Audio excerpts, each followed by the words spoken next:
Welcome to Porch Play Chats, sponsored by the American Association for the Child's Right to Play, or more affectionately called IPA USA. IPA USA is the USA affiliate of the International Play Association. As part of our efforts to promote play, we've introduced Porch Play Chats. We have over 150 of them, and they're free to you. You can find all of them at ipausa.org. Up in that top right-hand corner, click on our Facebook link and be a friend. Click on the YouTube channel and subscribe, and magically, every Monday, a new Porch Play Chat appears in your feed. I'm Deb Lawrence, and I'm president of IPA USA. And with me on the porch is Daniel Burton, away from Australia. Howdy. Daniel's the co-founder of Educated by Nature, a qualified primary school teacher, an education consultant, and passionate about nature connections. He considers himself an advocate for connecting children with the natural world, following children's intuitive sense of wonder and curiosity as the vehicle to inspire the process of inquiry-based learning. Daniel is trained in art of mentoring, nature connection philosophy, and rites of passage facilitation. He's had experience developing, managing, and coordinating outdoor classrooms and wild spaces with various age groups, encouraging learning through play. He's passionate about empowering children and providing authentic opportunities for them to grow mentally, physically, socially, and emotionally. And he's had the privilege in participating in and presenting at conferences focused on nature-based education, 21st century teaching philosophies, both locally and internationally. Oh, yes. So, you like speak my language when you talk about all this stuff. But today, Daniel's going to talk to us about becoming an energy wielder. So reading and responding to children's energy and play. And I think that is a fascinating topic. And I want to learn more. So what are we going to do? Where do we start? Where do we start, Deb? Well, first of all, I would love to say thank you so much for having me on Porch Play Chats. It's so wonderful to connect with you digitally, but I love the fact that we've connected twice now in person. At some wonderful IPA conferences. But yeah, energy wielding.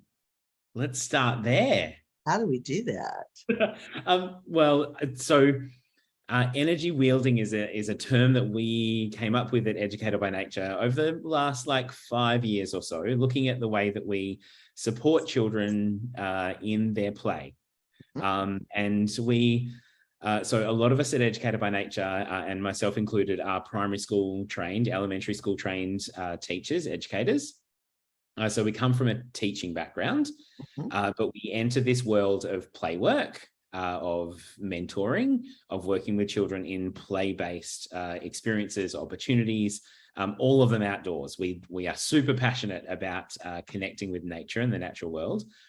But what's really interesting is we come up against the different variations and versions of what play work looks like, of what working with children in a play experience or setting looks like. And I guess we're grappling with the difference between play work, mentoring, coaching, facilitating, teaching, supporting, and what all of those different roles are when we're working with children, and that balance between sitting back and being a resourcer of play and supporting from afar, and being in there, involved and energetically, actively involved in children's play as a play partner, and what all of those different realms look like in supporting children. That's an entire article. Which role will you play today, right? Because I think so many times we feel like in the US, because we have all this pressure to get kids ready, right? I don't know what we're getting them ready for other than hating school and being demotivated and not thinking learning is enjoyable. So I'm not quite sure. I know that's the outcome right now. But I think educators in the US struggle with the pressure that's being placed on them and trying to balance it looking like they're doing something versus being in a play worker role, which is really there as a resource if people need us, right? Yeah. Instead of, here, let me help you, let me show you, that don't do that. Oh, that's dangerous. I mean, I think that's the struggle. And so if we can give people some tips on each of those roles and when maybe they're appropriate. I mean, I think play work is appropriate all the time, but in the context of reality, and I don't know, is Australia as crazy about getting them ready as? Unfortunately, yes. Like I think there's some different levels of extreme when we're talking about where education is in regards to the system. But we're definitely working with a lot of schools and a lot of educators in a system that is trying to push children way too young into academic experiences that their brains and their bodies are not ready for, but two, they're wired to do the exact opposite and have more freedom and more play-based opportunity to develop the skills that they need to exist in this world. But yeah, I think you definitely hit the nail on the head there when you're talking about giving educators and adults kind of those tips and a role to play. I think that play worker role is a really difficult one for especially a teacher, especially an early childhood educator, to sit in, because it does feel like they're doing nothing. And I mean, we know that ultimately the best thing that you can do to support child to play is to do nothing and step back. Like the least amount of adult intervention as possible is best, but we're existing in systems where that isn't what educators are needing to do. So I guess where that term energy wielder comes in is if we can ask adults to play alongside and play in, and when those opportunities to get invited into play exist, then playing themselves gives the adults an opportunity to be doing something.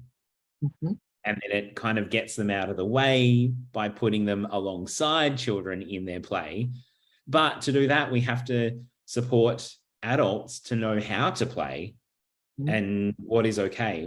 We work with a lot of educators who, I guess we're getting to the point where there's lots of adults who maybe didn't have great ways to play themselves, and they don't feel comfortable in being silly, in being like letting go and being really creative in their own right, and that permission to be creative and playful and joyful and really embody the energy of all of those beautiful things that make childhood so beautiful. And I agree with you. In my college classroom, I have students who only went to preschool, where it was overly structured. And so when we do play in my college classroom, which we do often, they're like, oh, that was fun. I said, and why was it fun? Well, I got to choose what I wanted to do and stay as long as I wanted. And I could play with who I wanted to play with. And I said, how's that different from your experience? And then which one is better, right? And then they go, I think the play stuff is better. And I'm like,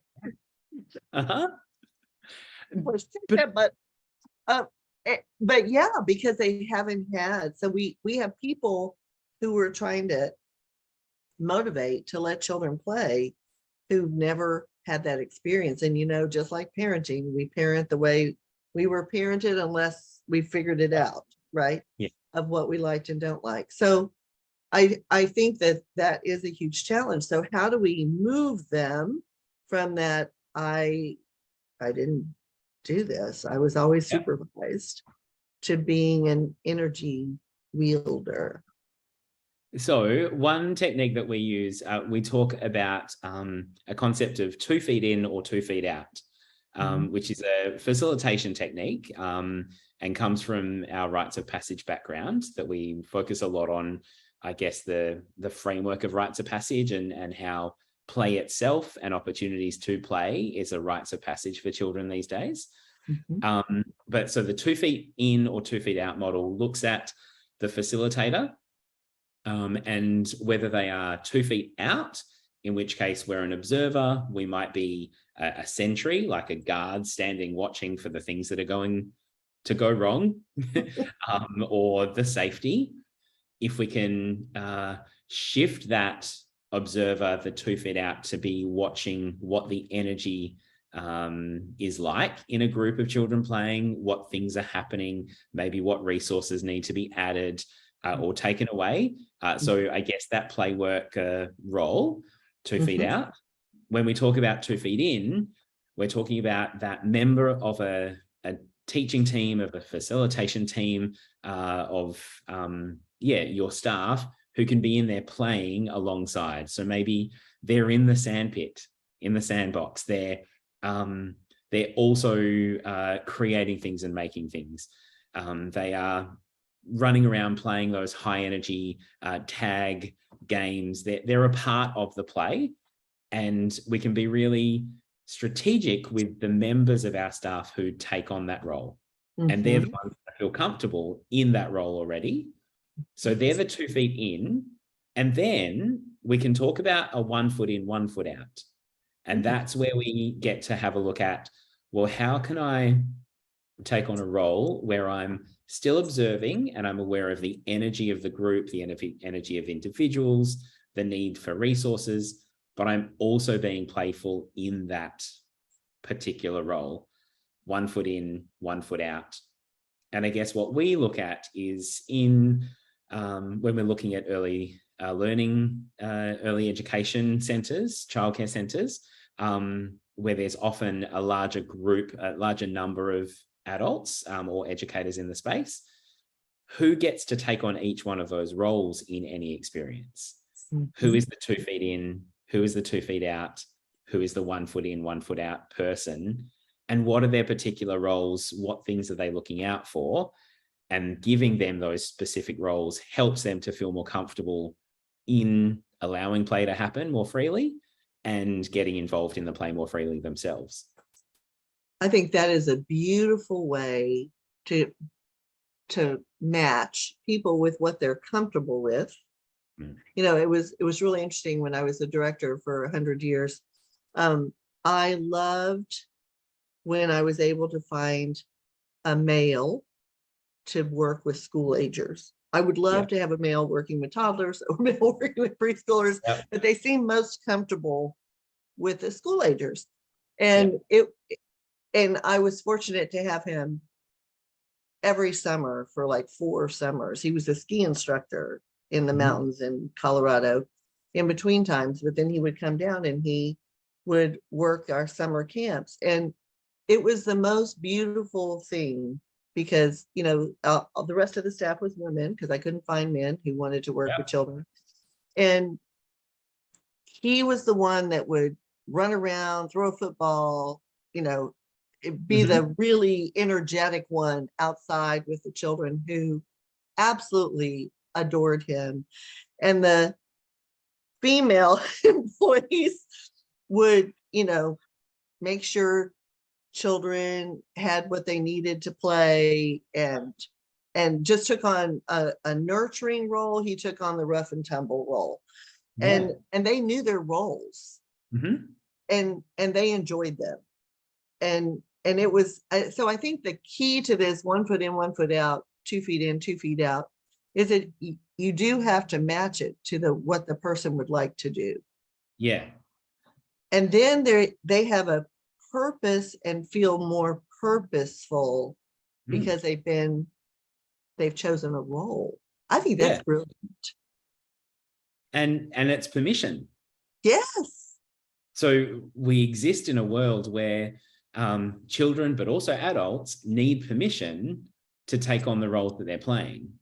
So we're often seeking permission to be able to do the things.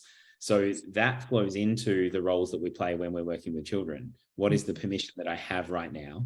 And So I agree, we have an incredible shortage of males and male energy in our early learning centres, but also still in our schools. And maybe it's because males don't feel comfortable or that they have permission to play in ways that their body, that their physicality, that their energy wants them to be involved. That rough and tumble play, that physical play.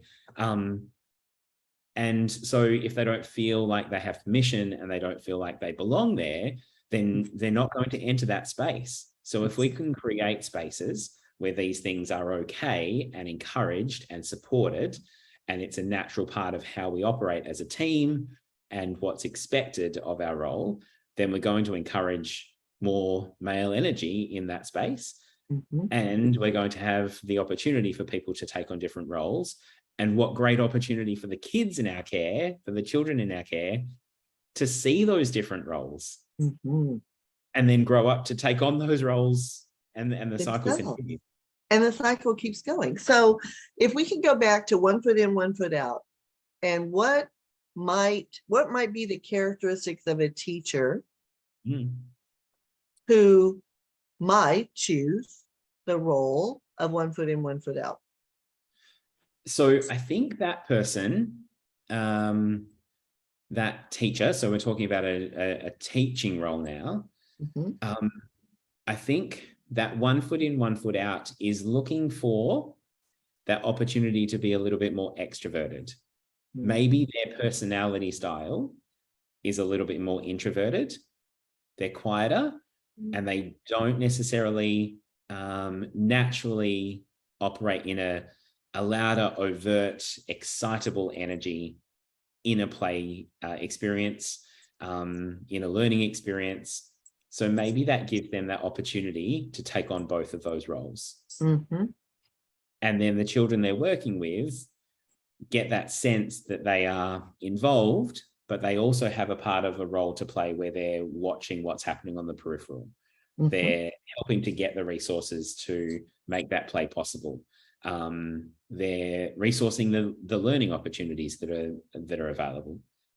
So maybe it's that person who's not quite comfortable yet to be in a 2 feet in experience, really living into those high energy roles. And it's that small step for them to get used to that. Oh, I love it. So not only are we scaffolding children's development, but we're scaffolding a teacher's development too, right? And so the 2 feet out, what might be some characteristics of a teacher who chose that role? Or who chose that role? I like that. So I think the person with the 2 feet out is the person who holds, I guess, the purpose of the session or the learning outcomes or the intention of that time. And when I say that, there is a lot that can fit in there, because the intention of that time could be, and oh my goodness, amazing if it were to be, simply play and social interaction and opportunity to have freedom. But that may also be the teacher whose role it is to be monitoring safety at recess time, at break time. It might be that educator's role, responsibility to be watching boundaries and supervision of the wider space to make sure that we're meeting those guidelines that we need to meet in regards to safety and supervision. They could be the person that's looking at time. Because if there's a person that has 2 feet out and they are looking at time, because we exist in systems that are time bound, we have to deal with that. Then the people that are 2 feet in don't have to worry about time, and they can be timeless because they know someone else has got it. So it's about working as a team to embody all of those different energies and roles so that each person feels comfortable and can fully engage in the way that they want to. Oh, I love it. And so the 2 feet in person characteristics of someone who might choose that role. Yeah. Characteristics. So for me, the 2 feet in people that are in my team, they are high energy. They are excitable. They're often loud. Like I'm putting my hand up here because I'm a I can't imagine that you would be anything but 2 feet in. And they're the one who, they might be the joker or the playful one. They're getting in there. But sometimes our 2 feet in people also need opportunities to try out 2 feet out. Or the 1 foot in, 1 foot out. Because when we're talking about 1 foot in, 1 foot out, those people also provide an opportunity for rest, calm, and quiet. Because not all of our children enjoy all of the time, or maybe at all, high energy, high stakes playfulness. And sometimes play can be quiet, calm, restful places. That opportunity to watch children's energy throughout a session, throughout a day, and notice when things might be getting frenetic and too overwhelming. And we need to bring them down, and we need to support that energy flow to become quieter and more subdued.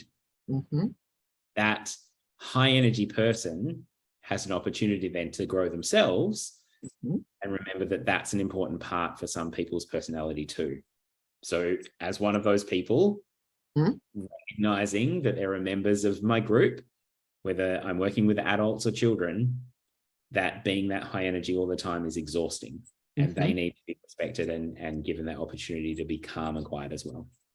I love this because it really gives and it's so, I mean, as a teacher, when I was teaching, you're very intentional, right? So, but I was intentional in maybe a 1 foot in, 1 foot out, even though I'm a high level extrovert.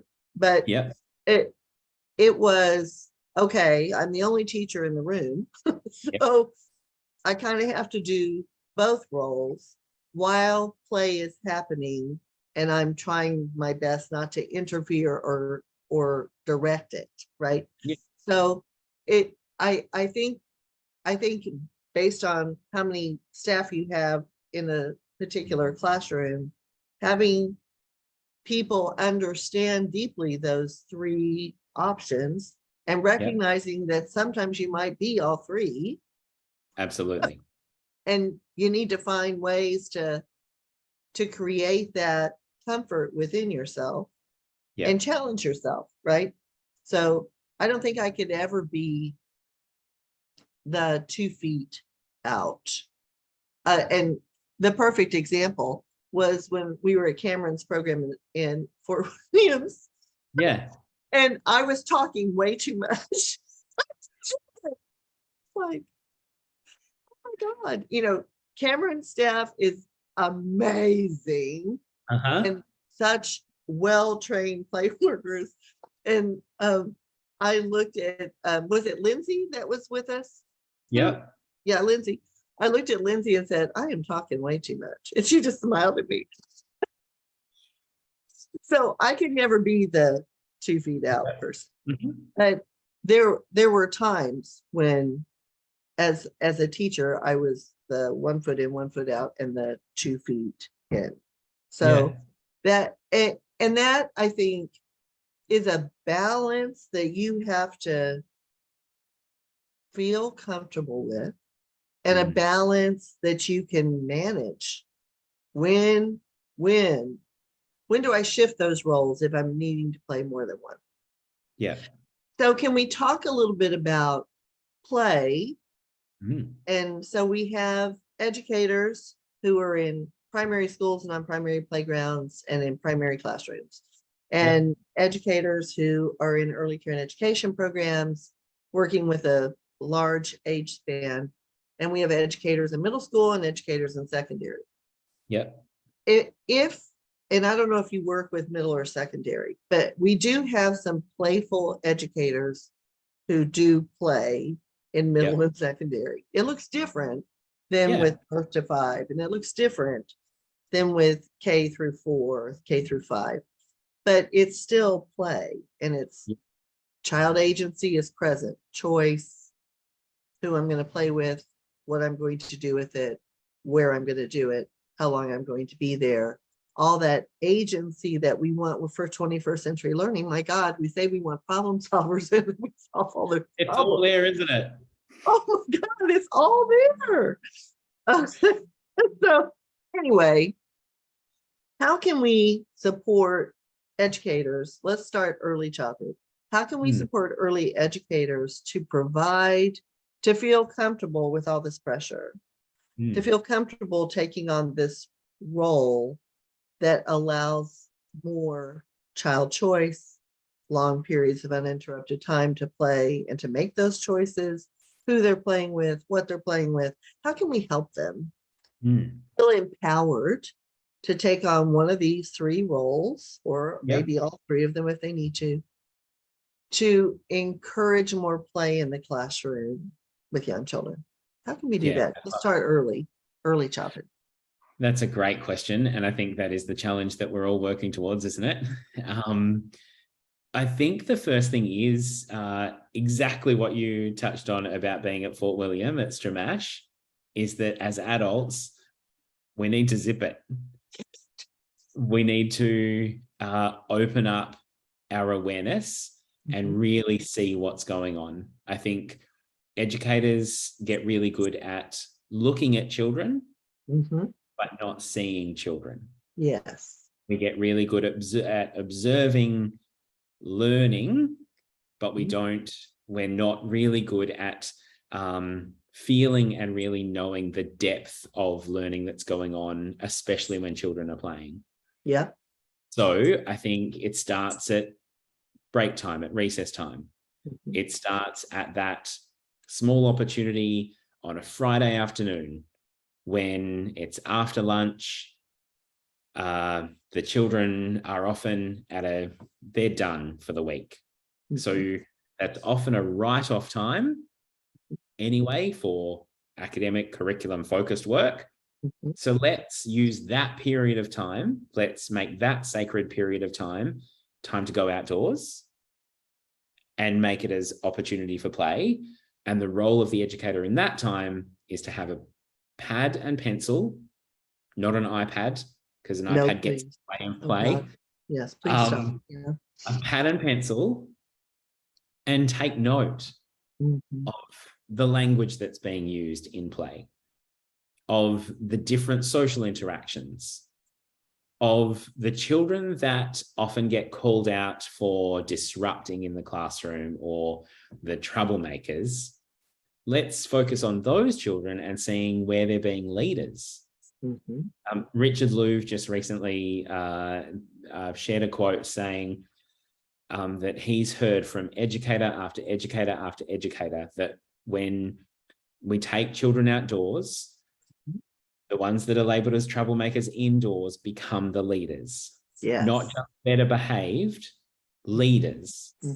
So can we observe and make notes so it feels like we're doing something of the ways that those children are being leaders, and then try and find those same behaviors indoors. And we're not going to see those same behaviors because they're not the same opportunities that children have when they are outdoors playing. And I think one thing I should have said at the start is that key being outdoors. I think being in outdoor spaces is the way that we get children to have more opportunity, for educators to provide more opportunity for play and to get out of the way. Yes. Well, and one of the yesterday, Rachel Larimore, I don't know if it's going to be yesterday for those who are listening right now, but Rachel Larimore yesterday really talked about the place. What is happening in the place of where you're located, right? And where can you bring in more nature, or where can you go get more nature? Maybe right around you. It could be on the other side of the fence, right? And how can we blend and make, I keep going back to, indigenous plants. Well, if you put, and I have cats, so we have cat TV. We have bird feeders out on the Oh, balcony. cat And TV. I have cats lined up in front of the sliding glass door, all watching the birds and the squirrels, bird feeders, plants that attract butterflies, and all of those. That's nature that you can, if you're in an urban area, nature you can bring in that children can explore and investigate. But if you have space in a suburban area or in a rural area, my goodness, go on the other side of the fence. Yeah. And value the place that you have Yeah. around you and allow children to explore and discover. And so that nature element, and I think they should go out, I always say it's a minimum of an hour in the morning and an hour in the afternoon. That's a minimum. Yeah. And if you can be out, I don't know, you're in a different season than we're in, but we're in summer here and it is blistering outside. Yeah. Then, what can you do? Where can you go? How can you make it cooler? And how can you stay out for the whole day? Yeah. And so much different. Yeah. My experience comes from working in a school where, so for 2 whole days a week, my upper elementary class was outdoors. So our classroom was an outdoor space. But what I wanted to add to that is when we go outdoors, the other thing that educators can do is write down every question that you hear the children ask. Because that is going to be your proof, your evidence of the learning that can be possible out there, because there will be so many wondering questions. And if we... And a way to pick up on children's interest and begin to explore those questions, right? Exactly. So I share a story. I was working with a group of teachers several years ago. It was a series of workshops that I was doing with teachers to help them take learning outdoors. And one of the first steps that we said is one of the simplest things you could do is most elementary classes do a class book. They do reading as a class after lunch, maybe. Instead of doing that indoors, meet your children outdoors and read outdoors. Anyway, this one teacher came back to the second workshop and said, I tried it. I started to read the book outdoors, but the children were getting distracted by the ants crawling around their feet. And I was like, oh, great. Did you ask some questions about ants? And then I said, just a question. What was the book about that you were reading? And she said, it was about insects. And in that moment, she realized, she was like, oh, I see what's happened here. And yeah, she said, I get the irony, but I was like, perfect. Like, what a great opportunity. They're not getting distracted. They're getting inspired. And they're getting interested and inspired. Yeah. Yes. Let's follow that. Yeah. How beautiful. So, and even if you have a really urban inner city school, there's still going to be insects and birds, and there's still nature. There's still weeds in the cracks in the pavement. There's still going to be things around you that are going to ask questions. There's still weather. We ourselves are nature. I think we so often say, I don't have great access to nature, but then we forget that we ourselves are nature. Our nature. Wherever we are, we're existing in, and we are ourselves a part of the natural world. So there's always questions which lead to opportunities for joy and play and experience and learning. And there's always a connection back. Always a connection.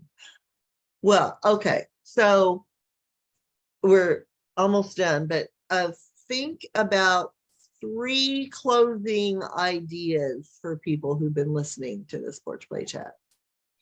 I know, right on the spot. You can do it. Okay. So I think one would be, so going back to that term, energy wielder. How can you, okay, I'm going to make 2 points out of 1. Okay, perfect.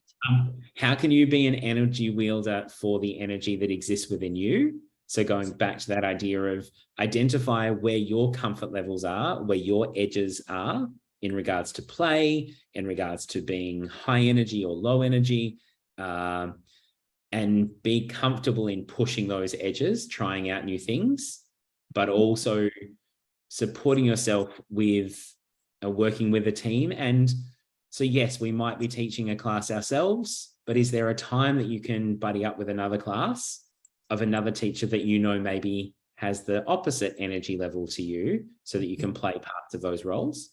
That would be one. Second would be like, let's be energy wielders of children and be really aware of what children's energy levels are. We all follow a cycle of energy throughout the day. It's similar to when the sun is at the top of the sky in the middle of the day is when often we are the most exhausted. And when we come to the end of the afternoon, like we're tired, but in our education system, we push through until the end of the day. How can we be energy wielders and acknowledge and honor the energy that we and the children are feeling and go with the things that we need to do at those times of day? That is beautiful. So in other words, don't try to do something strongly academic around lunchtime. Yeah. Your brain's switched off. And think about that yourself. Your brain's switched off. Yeah. So that's a great time to go outside. Yeah. Yes. And they can be peaceful outside. They can read books outside, or they can play outside. It's a great time. And in going outside, you will recharge. Yes. And then come back ready to go. That's what Debbie Ray talks about all the time. They need breaks every hour. They need 15 minutes to reset, to do that cross body movement that gets their brain reconnected so they're ready again. And that's for primary grades, right? And middle grades and secondary grades.